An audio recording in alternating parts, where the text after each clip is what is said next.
Shalom e bem-vindos a Via Rápida Israel, uma frase do hebreu que significa amarás a Israel. Esperamos que vocês fiquem conosco porque nosso professor Dr. Baruch vai compartilhar um estudo expositivo da Bíblia. Dr. Baruch é professor titular no Instituto Zera Avraham, com sede em Israel. Ainda que todas as aulas no Instituto são dadas em hebraico, o Dr. Baruch fica feliz em compartilhar este estudo semanal com dublagem em português. Para mais informações sobre nosso trabalho em Israel, visite nosso site amarasaisrael.org.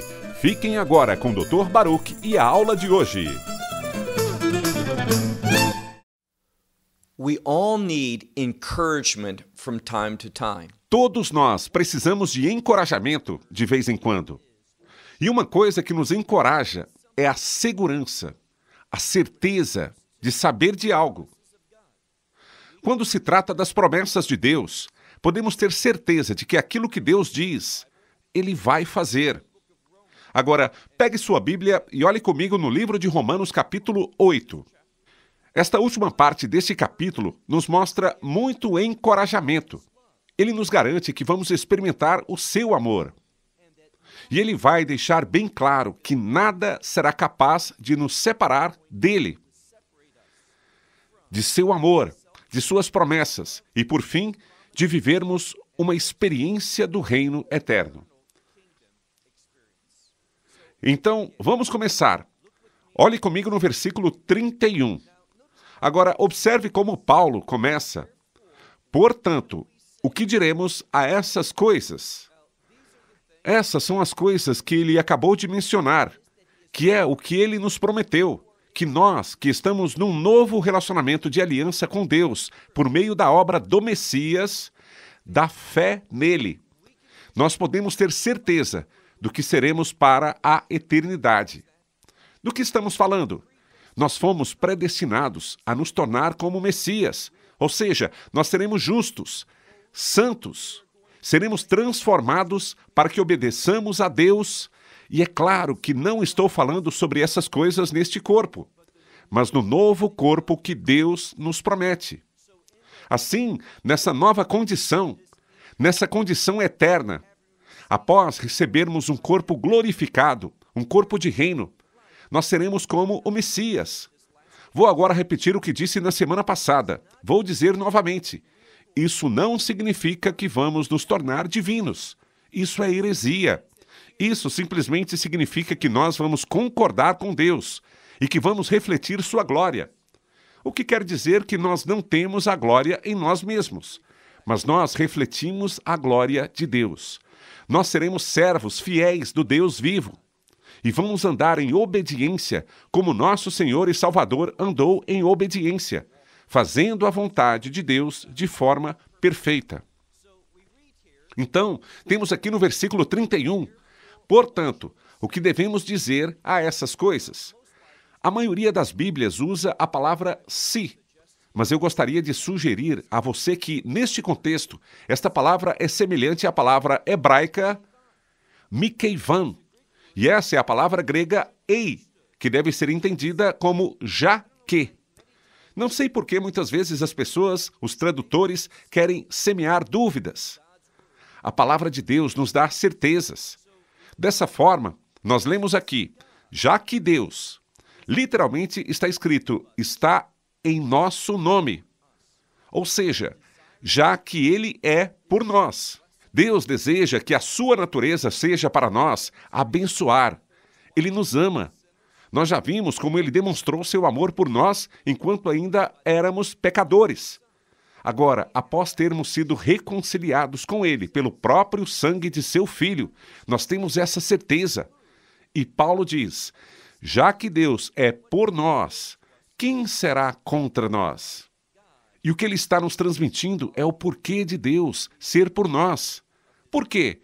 Porque nos tornamos parte da sua família. Nós nos tornamos filhos do Deus vivo. Nós fomos adotados por causa da fé, adotados pela mensagem do Evangelho. Portanto, Deus é por nós. E o que isso significa? Bem, em muitos lugares das Escrituras vemos que nós somos a obra desse Deus.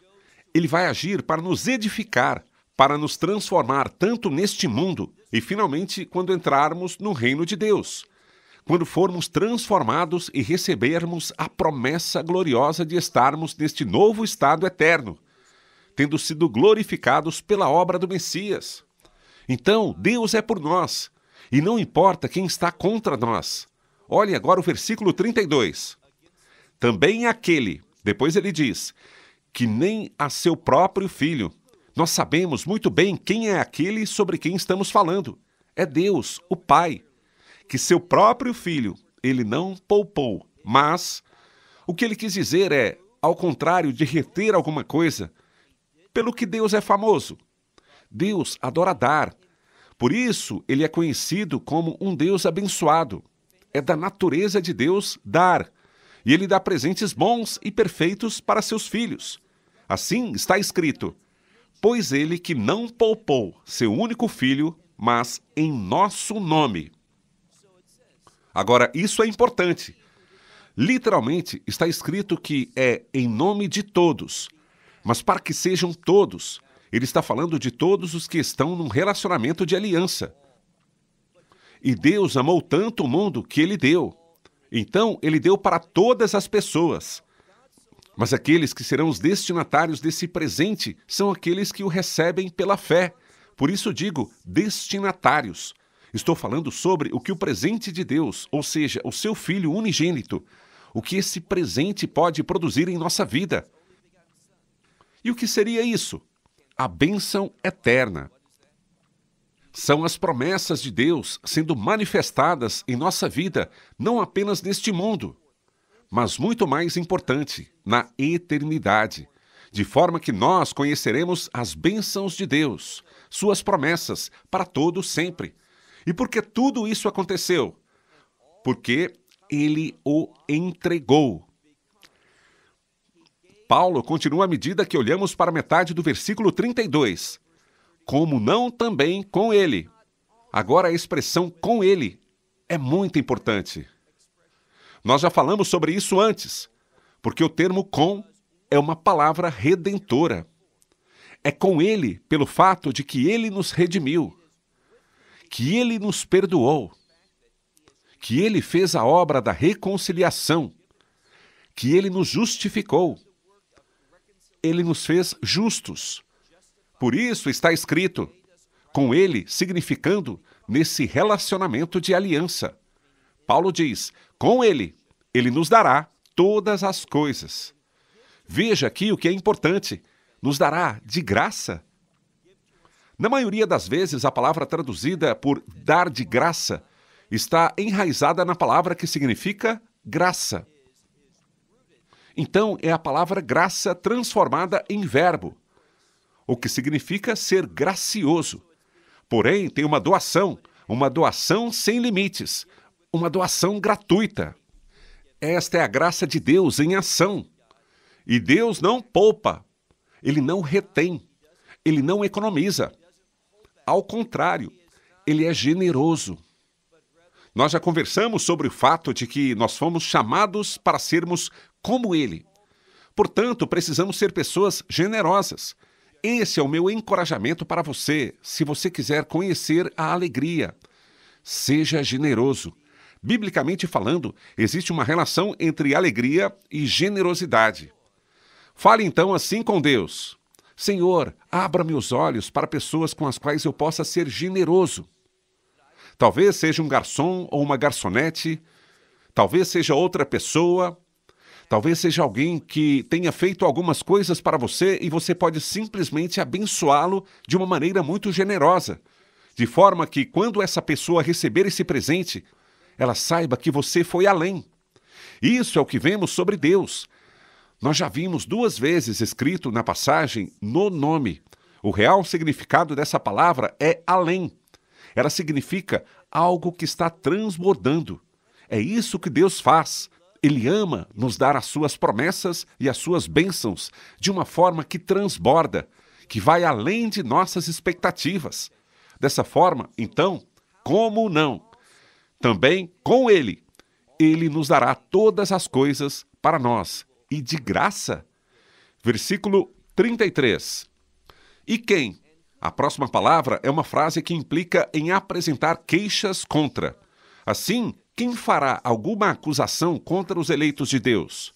A questão é realmente dizer que não é ninguém, pois aquele que poderia fazer isso corretamente é Deus. E o que aprendemos sobre isso? Veja o que está escrito. Quem é aquele que fará acusações contra os eleitos de Deus? Você sabe, Deus é a pessoa, Ele é o juiz. Mas observe o que está escrito. Ele é aquele que nos torna justos. Ele é aquele que os justifica. É isso que Deus faz por meio dessa nova aliança, que Ele faz por meio da sua graça, por meio da mensagem do Evangelho. O que Deus faz? Ele justifica os pecadores. Ele os perdoa pela sua graça, que foi oferecida pelo sangue de seu Filho. Lembrando que sangue é sinônimo de redenção. Considerando esse uso, nós entendemos que Deus é tão bom, tão fiel, tão generoso, tão amoroso. Continuando, o que lemos aqui? Quem é aquele que pode fazer acusações contra os eleitos de Deus? Quando Paulo usa o termo eleitos, ele está falando sobre aqueles que entraram em um relacionamento de aliança. Aqueles que foram eleitos pela fé. Sabe, a palavra eleitos, realmente, simplesmente, significa ser escolhido. Deus sabe de todas as coisas. E quando Deus sabe de todas as coisas, desde antes da fundação da terra, na verdade, Deus sempre soube de todas as coisas. Nunca houve um tempo em que Deus não soubesse de tudo. Porém, esta presciência, embora seja extremamente importante, o que vemos é isso. O eleito, ele é escolhido como resultado da fé. Portanto, aqueles que são eleitos, quando Paulo fala sobre isso, ele está falando sobre aqueles que estão nesse novo relacionamento de aliança com Deus. E o que significa estar nesse novo relacionamento de aliança com Deus? A mensagem diz que o resultado de se estar neste relacionamento é dizer sim a Deus. É acreditar, ter fé. Vamos ler de novo. Deus é quem justifica, ou seja, Ele nos torna justos. Olhe agora no versículo 34. Por fim, nós vemos que Deus é o juiz dos juízes, o rei dos reis. Mas preste atenção.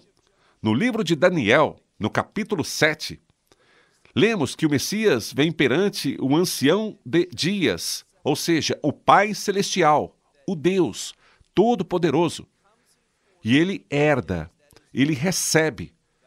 Portanto, o que acontece, conforme está na Escritura, é que todos os assuntos de julgamento foram agora dados ao Filho. É Deus quem justifica através de seu plano de redenção.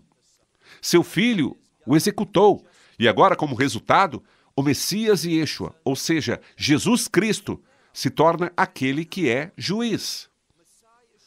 Precisamos olhar com bastante atenção para esta palavra, que é a palavra catacrino. E por que é importante ler? E por que é importante ter esse cuidado? Porque ela é formada da palavra juiz, anexada a um prefixo. A palavra cata significa para baixo, ou seja, ela realmente significa fazer um julgamento negativo. Por isso, os tradutores geralmente a traduzem como sendo condenar, trazer condenação. Em outras palavras, aquele que agora tem autoridade para condenar. Eu me lembro que, algumas semanas atrás, eu estava falando em outro local sobre julgamentos. E ressaltei que não somos chamados para julgar no sentido de condenar uns aos outros. Depois disso, alguém me escreveu. Alguém que eu acredito seja uma pessoa sincera e piedosa, dizendo: Baruch, você não conhece a Escritura, não sabe que nós vamos julgar os anjos? Que nós vamos julgar todas as coisas? Bem, deixe-me te dizer uma coisa. Isso vai acontecer no reino, não agora. Sobre o que Paulo estava falando e sobre o que estávamos ensinando era neste mundo, não no futuro, não na perspectiva do reino. Sim, nós vamos julgar, mas não agora. Nós não somos chamados para ser uma influência condenatória. A Bíblia diz, minha é a vingança. Nós que falamos isso? Não, não somos nós, é Deus que se manifesta. E o que nós fazemos? Nós queremos ser pessoas usadas por Deus para levar as pessoas ao arrependimento, não para sermos instrumentos de condenação, mas instrumentos da mensagem de salvação, encorajamento às pessoas, liderando as pessoas, orando pelas pessoas, intercedendo pelas pessoas para que elas possam se arrepender e experimentar o amor de Deus. Olhe novamente para o versículo 34, onde lemos: Quem os condenará? O Messias. Mas ele que condena, veja o que ele fez. Ele foi também quem morreu. E eu amo a parte seguinte. Sim, ele morreu. Mas mais do que isso, a Escritura diz, ele também ressuscitou. Nós mencionamos várias vezes que a ressurreição é um acontecimento muito importante. Na verdade, é o acontecimento mais importante em toda a história. Então, você pode perguntar, e o que você diz sobre a encarnação? Bem, ele veio a este mundo para morrer. Ele pagou um preço na cruz. E a ressurreição confirma isso. O que Paulo diz? Paulo diz, se o Messias não ressuscitar dos mortos, mas antes ele diz, não desejo outra coisa senão a cruz. Ou seja, diz respeito ao Cristo, mas o Cristo crucificado. Embora ele tenha sido crucificado, ele não permaneceu morto. É isso que Paulo está enfatizando aqui. Sim, ele é aquele que morreu. E poderíamos dizer, morreu por nós. Mas mais do que isso, ele diz, ele também ressuscitou. E que também está. Repetindo, ele ressuscitou e agora continua Paulo. Ele está também à direita de Deus. E o que acontece agora? Lembre-se do contexto. Deus diz, eu justifico o plano de Deus que foi apresentado por ele e que seu filho executou.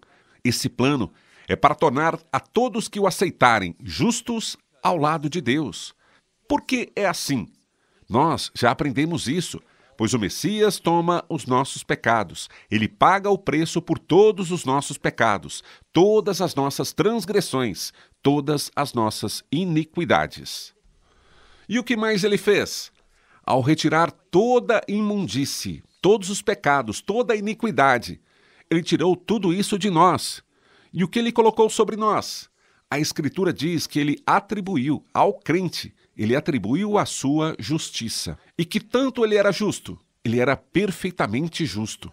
Dessa forma, posso ter certeza, pois um dos resultados dessa nova aliança é que Deus atribui a mim com a justiça de seu Filho, uma justiça perfeita, de forma que eu possa ter certeza de que serei aceito, não baseado em mim, não baseado em minhas obras, mas baseado em nada que tenha a ver comigo. Eu simplesmente o aceitei pela fé. Isso não é obra. Isso é simplesmente acreditar nas promessas de Deus e apossar das promessas de Deus. E nós não somos elogiados por isso. Todo louvor pertence a Deus, o Pai, a Deus, o Filho. Deus, o Pai, era seu plano. Deus, o Filho, foi Ele que o realizou. E como resultado de aceitar, Deus, o Espírito Santo, entra em nossa vida para nos capacitar, nos iluminar, para nos dar tudo o que precisamos para andar fielmente. Por fim, esse mesmo Espírito Santo, ele vai nos transformar na própria semelhança de santidade, de justiça e da glória de Deus. Por quê? Nós já mencionamos antes. É porque uma outra grande promessa é do novo corpo. Um corpo de reino que todo crente vai receber. Quando? Na bem-aventurada esperança, no arrebatamento. Paulo diz que num piscar de olhos nós seremos transformados. E este corpo de mortalidade, corrupção, será transformado em um corpo que não é corruptível e nunca morrerá, mas que manifestará a glória de Deus. Então, lemos aqui que ele, o Messias Yeshua, está à direita de Deus. E o que ele faz? E também ele intercede por nós. Vemos novamente a palavra em nome de nós, por nós. E ele pega o que é melhor de Deus e ele intercede, ou seja, ele ora a seu Pai Celestial, intercedendo, levando nossas orações e nos capacitando para que sua intercessão possa ter um resultado glorioso para nós. Agora, olhe para o versículo 35. Quem nos separará do amor do Messias? Lembre-se que a mensagem principal desta passagem é o encorajamento por causa dessa certeza que temos. Então, ele diz, olhe novamente no versículo 35. Quem nos separará do amor do Messias? E ele continua, será a tribulação ou... E a próxima palavra significa sofrimento. É realmente uma palavra que ele fala sobre a pressão de algo se tornando muito estreito. Algo pressionando contra alguém, afligindo-os, de forma que poderíamos dizer, pode a tribulação, ou a aflição, ou a perseguição, ou a fome, ou a nudez, ou o perigo, ou a espada? Quando se fala sobre a espada, ele está se referindo à guerra. E o que Paulo está dizendo aqui, e que nós podemos resumir, é simplesmente que nada pode nos separar do amor de Deus. E busque ânimo, acredite, não duvide, aceite. Nada pode nos separar do amor de Deus. Essa é uma promessa eterna. Vou te dizer agora o que mais me agrada sobre isso. Não depende de mim. Assim que alguém entra numa aliança, isso se torna responsabilidade de Deus. Falo de Deus, o Pai, Deus, o Filho, Deus, o Espírito Santo, que nos segura, nunca deixando que ninguém nos tire de suas mãos. Então, nós estamos de fato, eternamente seguros. Agora ouça isso com muita atenção. Para um verdadeiro crente, essa segurança eterna não me motiva a pecar. Não posso simplesmente pensar, eu posso me safar disso. Por que eu iria querer pecar? Por que eu escolheria fazer isso de forma imprudente? Às vezes nós tropeçamos, nós falhamos e ficamos tristes por isso. Não existe alegria, não existe nada de bom que venha do pecado. Então, se alguém disser, é essa doutrina de segurança eterna que leva ao pecado. Não, não é isso que acontece a um verdadeiro crente.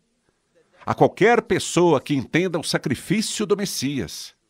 Porque eu passei a ter fé. Espero que seja pela mesma razão que você. Eu queria me afastar do pecado. Eu era totalmente impotente. Mas pela fé e pela presença do Espírito Santo, ele me ajuda. O Espírito Santo me ajuda a andar em obediência. E como vamos ver, também a caminhar na vitória. Vamos repetir o versículo 35. Quem nos separará do amor do Messias? Será a tribulação, ou a aflição, ou a perseguição, ou a fome, ou a nudez, ou o perigo, ou a espada? Ou seja, a guerra. Versículo 36. Assim como está escrito. Essa frase é interessante. Assim como está escrito, o que significa que foi, no passado, que ainda é relevante. E o que é dito continua no futuro. Podemos ter certeza disso. É uma promessa eterna e está se falando sobre a palavra de Deus. Aquilo que a palavra de Deus diz é para sempre. Ela nunca envelhece, nunca se desgasta, nunca deixa de ser relevante. Continuando, assim como está escrito, por causa de você, ou por você, falando sobre nós em relação a Deus, ele diz, por sua causa estamos sendo entregues à morte o dia todo, e somos considerados como ovelhas para o matadouro. Agora veja no versículo 37 uma coisa maravilhosa. Nós podemos estar sendo abatidos, mas ouça, em todas essas coisas, o que somos? Mas somos mais que vencedores por meio daquele que nos amou. Quem é esse? O Messias. Ele demonstrou esse amor por nós. Então, somos mais que vencedores. E é essa mesma palavra em grego, huper, que significa além, de forma muito, muito grande e transbordante. Então, não vamos apenas ter a vitória. Não vamos apenas sobreviver. Não vai ser um final de quase empate. Mas seremos mais do que vitoriosos. É assim que podemos traduzir. Mais do que conquistadores, mais do que apenas a vitória. Vamos ter uma grande vitória. E quem recebe todo o crédito por essa vitória que recebemos? Deus, porque é a sua obra em nossa vida, é seu Espírito que a produz. Bem, olhe agora para o versículo 38. Porque eu estou convencido, esta é a certeza. E quando Paulo diz, estou convencido, nada vai mudar sua opinião.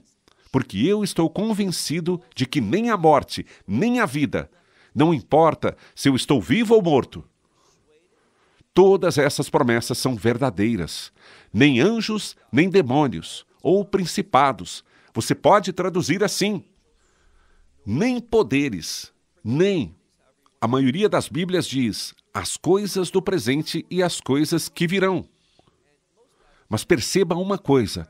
Eu adoro olhar para a Escritura no idioma original, porque a palavra usada para presente tem a ver e está no tempo perfeito, o que indica passado presente, indo para o futuro. Então, está se referindo aqui a todas as coisas nesta era. Depois ele fala sobre uma palavra que significa algo que está chegando.